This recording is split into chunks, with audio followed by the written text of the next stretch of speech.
Greetings and welcome to number 6 of our episodes on the Club Fitting Chronicles. I'm Gene. Again, Josh is not able to be with us. He is still working on finals, and he has been working like way too many hours at the golf course because of sicknesses. So you're stuck with me for the half hour. Hopefully I can entertain you and teach you some things today about golf shafts. That's what we're talking about. First, I want to thank those of you who are our loyal listeners who have downloaded us and listened to us as a podcast or watch us on YouTube. We are so thankful for you. And want to give a special shout out to those of you in Germany and Brazil, England, and Indonesia. We have been just way over the top impressed with the number of people that we have listening to us there. And it is so exciting and so fun to see. Those of you who do listen, you might want to jump on YouTube and see a little bit of what we're going to talk about today later on. You'll know when it is. When we're trying to give you a picture of what to be looking for in a swing, we're going to go back to talking about how to know whether your irons, your woods, your fairway woods are the right weight for you. There are some parameters as far as the swing goes. I'm going to just give you some quick shots of what to look for. And then you can be, over the next couple weeks, you can look at some video of yourself and kind of get an idea of where do you fall. And from there, we'll be able to point you to whether or not your the weight that you're currently playing is the best weight for you. And again, it's impossible for me to tell you, yes, you need this. I can't do that because part of it is feel. And I can't feel what you feel.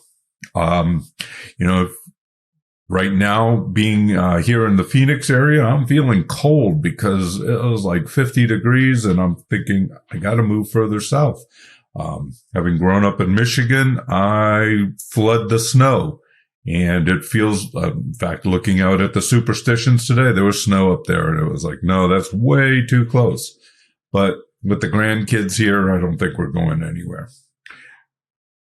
So with that, I had 2 questions that were asked, and I want to get to them kind of quickly before we get into talking about today's topic. The first one is, what makes one regular shaft different from another regular shaft?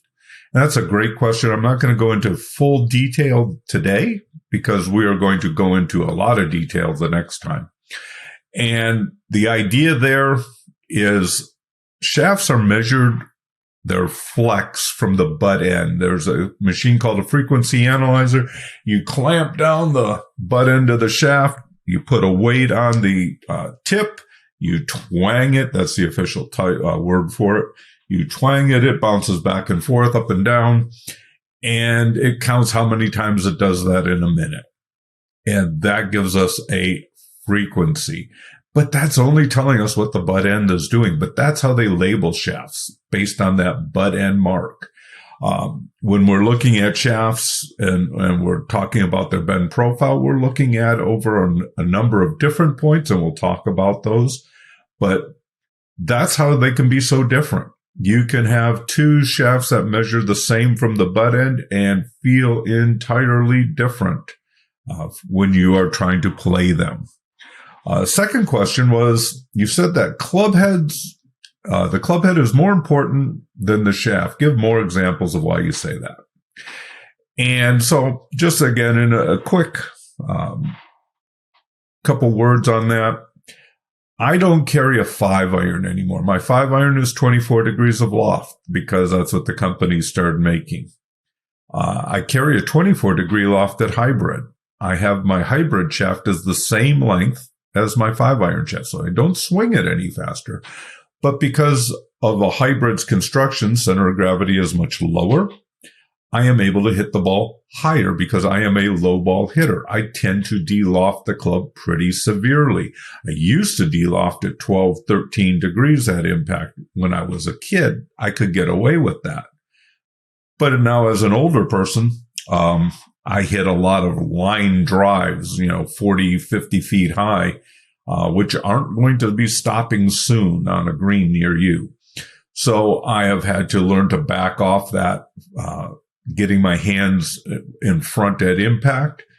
And so because of a hybrid lower center of gravity, I'm able to launch the ball higher.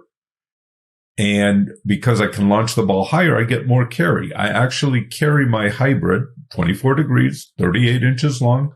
I carry that about 175, and a 5-iron of 24 degrees of loft, I carry about 165.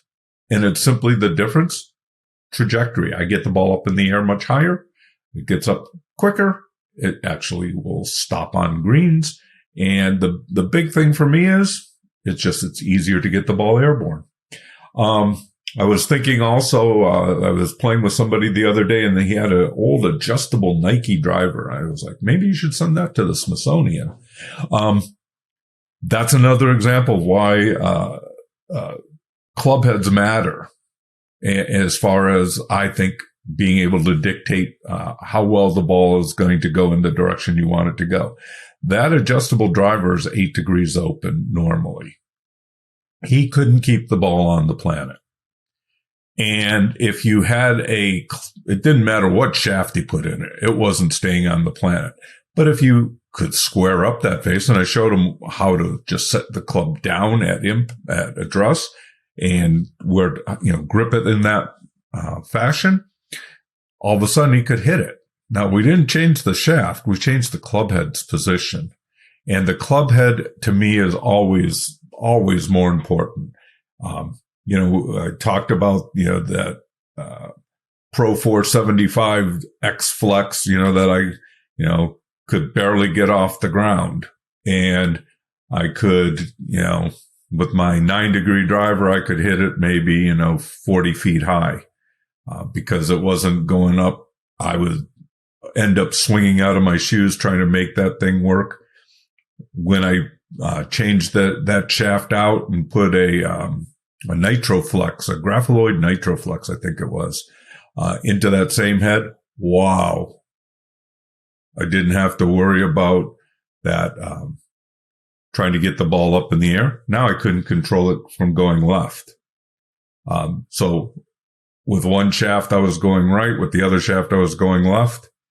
And turned out I needed to, the shaft needs to be right, but just the head alone, I was able to at least keep it in play.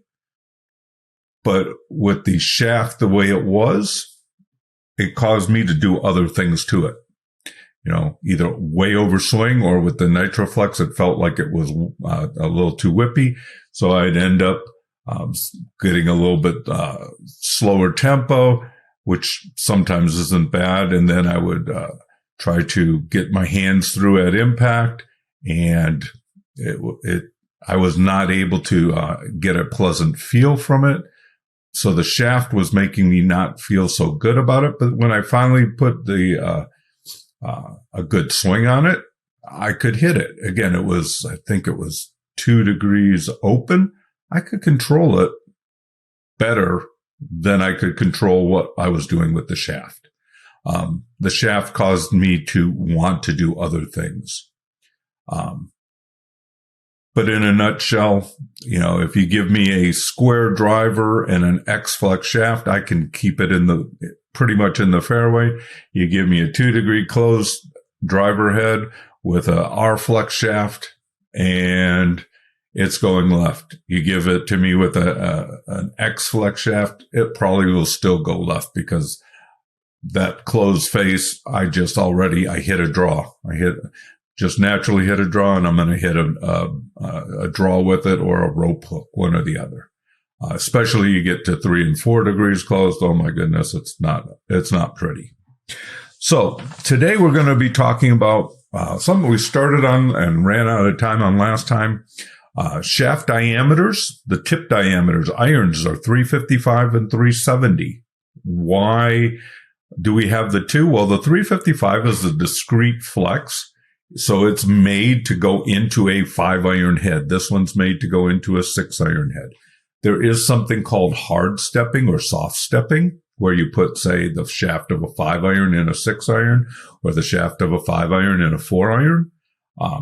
It's a minor change as far as how much flex there is. For the average golfer, they think, the golfer who came into the shop thinking that's what he needed, okay, that's what you think you need.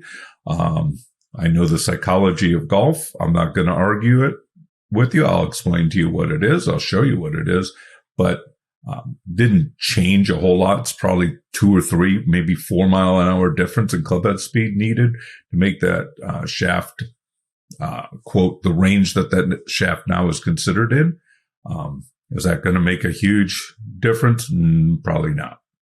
370 shaft, I can adjust the flex by how much I cut off, because the head on a 370 is obviously 370 thousandths of an inch. And I can trim off a little bit more, trim off a little bit less, make it play a little softer, make it play a little stiffer. Hybrids. There are 335s, there's 350s, and there's 370s. It started off, they were mostly 335s back in 2000 or so, 2001, 2002. And then they went to start going to 350s and 370s. My thought, the reason for some of that was, one, the pros started to learn about these hybrids. And a 335 is a wood diameter tip shaft, and it's much more flexible than an iron tip shaft, a 370 or a 355. And so it would help with launch a little bit more. And most touring pros did not need much help with launch. So going to a 370, it's a stiffer shaft just by its nature. And they didn't need the softer shaft. They also, I think part of it is it's harder to break a 370 than it is a 335.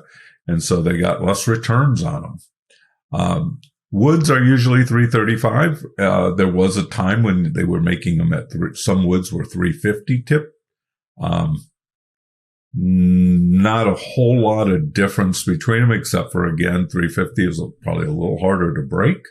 But you couldn't convince the shaft world to start making all the 350s. They were pretty much making 335s because that's what everybody was used to making, and that's what everybody had been making, and that's what everybody was using. But the big thing to understand is wood shafts are much more flexible than iron shafts, because of that diameter. And again, remember we were talking about all the flexes, L, A, R, S, X, stiff, extra stiff. Those are all butt measurements. I was playing around the other day. I have a shaft profiling system I was looking at, and it was really interesting. I could find a S-flex shaft, because the tip was so soft, was rated at about an 80 mile an hour shaft. Though technically they would call it a 90 to 100, the shaft company, but because of the softer tip, independent people said, no, it plays more like something somebody swinging 80 miles an hour would like. So it's simply telling us the butt end measurement. It's not telling us anything about the rest of the shaft. Then we were going to talk a little bit about weights, and we talked about the fact that I'll be showing you in a couple minutes what to look for as far as releases. But interesting, if you had a 120 gram shaft, say we'll use a driver swing, and it, the effort it took to swing it at 111 miles an hour. If you took that same effort and swung a 30 gram shaft, you would swing it at 117 miles an hour. You had a 60 gram shaft, you'd swing it at 115 miles an hour. If you had a 90 gram shaft, it'd be 113 miles an hour. Now, all that is all well and good. The fact that because the shaft is the easiest, most efficient way to change the weight of a golf club. You don't change the weight of the head. The heads are what they are. They've been that way for many years, and they will remain that way for many years to come. Your grips, pretty much most of them are, start at around 48 grams, and they're going to go up depending on the size and the material and things like that. But they're, a heavy, standard kind of grip, not a jumbo oversized grip, but a standard grip might weigh 65 grams. So you got 15 grams to play with versus 90 grams between a 120 gram shaft and a 30 gram shaft. Also, the thing you have to understand about some of those shafts, some of them, you get a 65 gram stiff and you get a 75 gram stiff, and the butt frequencies are pretty close and the tip frequencies are pretty close if you're dealing with the same shaft. But if you go to, say, a 45 gram stiff, and I ran a Pro Launch Blue, a graphiloid shaft, very popular. In a stiff, the butt frequency is 237. In a 55 gram stiff, the butt frequency is 246. That's one full flex stiffer, even though both of them are called stiff. On the tip end, they're within about 22 of each other, 753 and 775. So the tip ends pretty close to each other, but the butt ends entirely different. And then I said, but what if you went and wanted to get a ProLite 45 stiff? Well, that ProLite 45 stiff compared to the Pro Launch 45 stiff, the butt frequency is 245 and the tip frequency is 824. So the 45 gram, it's 237, tip 252. The ProLite graphiloid shaft, 40, that was labeled 45, 245 to 824. So big difference between those two shafts, even though they're both labeled very similarly. The other thing that's interesting is Pro Launch 45 gram shaft weighs, you guessed it, 50 grams. The ProLite 45 gram or 45 shaft weighs, you guessed it, 60 grams. So sometimes that number on the shaft, it's just a number. It's not what the real weight is. You're not trimming that much off of it to make it weigh 45 grams or whatever. So with that, when you're looking at, and I'm going to have to remove my headset for a second. Hopefully I'll still talk loud enough for you to hear me.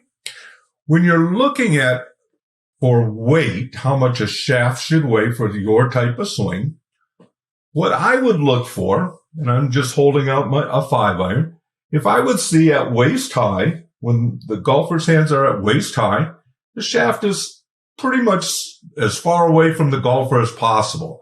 I know that they have an early release. I know that they tend to be able to handle a lighter weight. If at that same height, hands about, the bottom hand at about the waist, and I see a little bit of an angle like that, okay, they're going to be able to handle a little bit more. This is kind of like a mid release. And if their hand and the club head was getting closer to their head, hands almost, the shaft closer to going straight up. It's not going to be straight up, but usually about like this. I know that that person is putting a lot of load on the shaft, and they're going to want and generally need to feel more weight. So I want you looking at that over the next couple weeks, because we're going to talk about the importance of how that relates to the weight of the shaft and the setup in your bag. Let's see. We still got a few minutes. So let's jump into torque. It used to crack me up when people would come into the shop and they would, what torque do I need? I have no idea what torque you need. What torque is the resistance to twisting of the head. How that is determined, the shaft company makes it that way. Okay. But the thing you have to understand about torque is there's no standard in the way they measure it. So if you're comparing one shaft to another of two different companies, they could have measured it two different ways, getting two different numbers. Usually those numbers these days are within maybe a degree of each other. So I wouldn't go out to a shop and say, I have to have a 3 degree torque shaft. That's what I need to have, because that could also be a 3.5 if this company is measuring it the way they measure it. It might measure the same way as the 3 that you're thinking about. Or it could be that you need a 2.5. Who knows? Don't know. But what torque is again, it's the resistance to twisting. And how does it play out?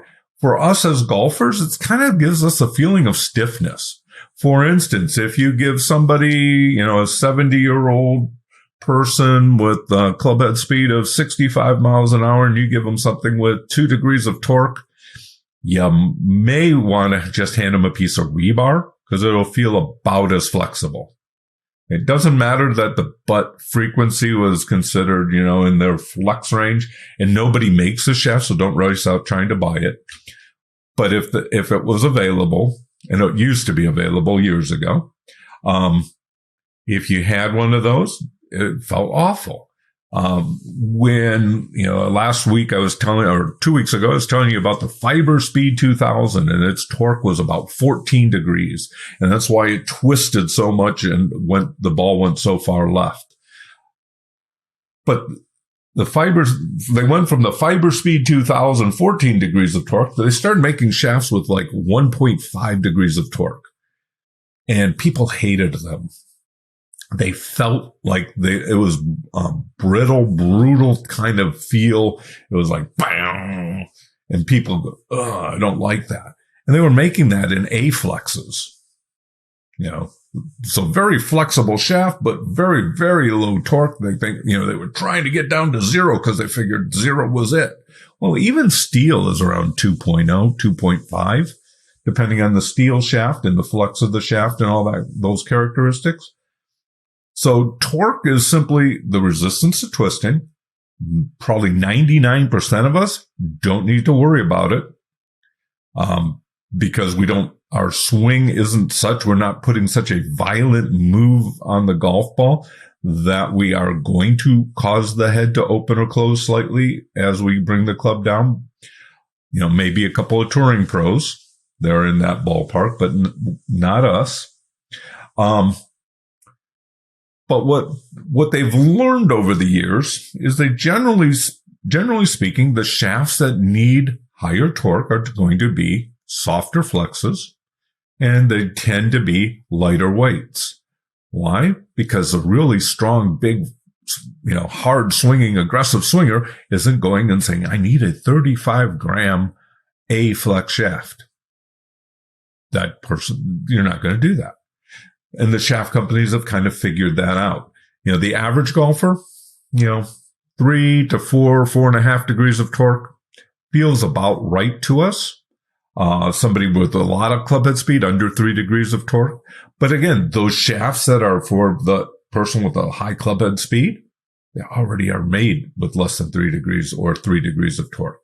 And there are a lot of shafts that were out there. I mentioned the Pro Lights. That was one of the first shafts that really made it big out on tour. They were about 4.2, 4.3, 4.4 degrees of torque. And the pros, there were a lot of pros playing that shaft. They were playing it in an X Flex, but it wasn't, the torque wasn't an issue. The torque, again, is going to give you more a feeling of stiffness, which is generally not a pleasant thing. When something just feels stiff, we tend to swing harder at it. We try to come out of our shoes, try to make it feel better. Remember that shaft is only going to bend as far forward during our release. As we're releasing the club, the shaft is going to move slightly forward to get the center of gravity more in line with the shaft. It's going to increase its launch angle by maybe 2.5 degrees at most. Most of us less than that. So that stiffness, if the head doesn't move at all, it just makes it feel even like a little stiffer. I can remember swinging, that A-flex 1.5 1.6 degree torque iron shaft. And it felt terrible. It felt stiffer than my stiff flux shafts that I had in steel in my clubs at the time. Next time, because we're getting to the end of this time, we're going to talk about asymmetrical shafts. And quick story. I remember very early in my club making years, I had my frequency analyzer out and I was trying to find out what the frequency of this shaft was because I was really trying to figure out why is this one different than this one? What makes them different? And I put a shaft in and I twanged it and the weight was going like this all over the place and my machine wouldn't read it. Pulled it out, rotated about 20 degrees and it started going like this and circling and it read it and it gave me a number. I'll make up a number right now. 230. I took the shaft and I rotated it some more and it started going like this, and kind of making a figure 8 and stuff. And it read 240. This is the same shaft. Now it's one flux difference. Then I rotated it again and I get it to go like straight up and down. 241. And I would just sit there and I would just change the shaft and it would change. It was because it was asymmetrical and all shafts are. It would cost a lot of money to make them non-asymmetrical. The USGA says that they aren't asymmetrical and you can't put them in to improve, make the club do something like make the ball hook or make the ball fade. You can't do something like that with the shaft, putting it in. But we'll talk about asymmetrical shafts. If you ever had an iron or a wood that you literally couldn't hit, I had one of those. I'll tell you the story next time. Probably because the shaft was in one of the worst positions it could be, and that's why you couldn't hit it. We'll also be talking about bend profiles. So if you want to know more about the shaft that you're playing that you really like or you really hate, send me an email at clubfittingchronicles@gmail.com. And I have about 1,500 to 2,000 shafts that I can look up, irons and woods, shafts that have been retired and shafts that are still available. And we can see if we can find out any information for you about its bend profile. And if it's something you like, this is what I want to gravitate towards. If it's something you hate, maybe you better stay away from those.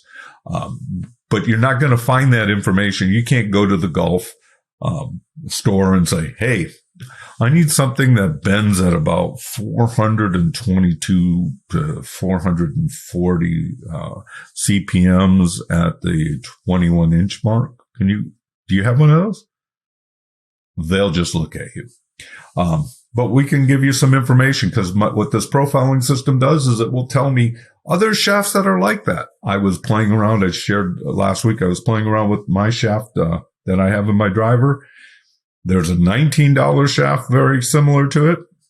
There's a $200 shaft very similar to it. There's a $320 shaft very similar to it. They're all within 2% of what my shaft is, which basically means most human beings cannot tell the difference between them. And why then pay for it? Why do you want to pay, I'd rather pay $19 than $300 for a shaft that feels exactly the same. Maybe the graphics aren't as pretty, but what I care about is, does the ball land in the fairway more often? So with that, I'm going to call it a day. I hope and pray that you have a blessed Christmas as we get closer and closer to that holiday. I pray that you are able to spend time with family and friends. And if you live in the warmer parts of the world, I hope you get to play a little golf over if you have any kind of a vacation. And we will talk to you next time. Again, please, if you have shafts that you're curious about, send me an email and tell me what the name of the shaft is. Give me all the details so we don't have to go back and forth trying to get all the details. Things like the weight, the name, who makes the shaft, stuff like that, so that I can find that in my profiling system. Because It's fairly easy to call up things, but if I don't have all the information, there might be 8 of them, and I don't know which one you have. So hopefully you have enjoyed this. Remember to hit subscribe, and hopefully you'll share this information with your friends and have them listening too. Thanks. Merry Christmas.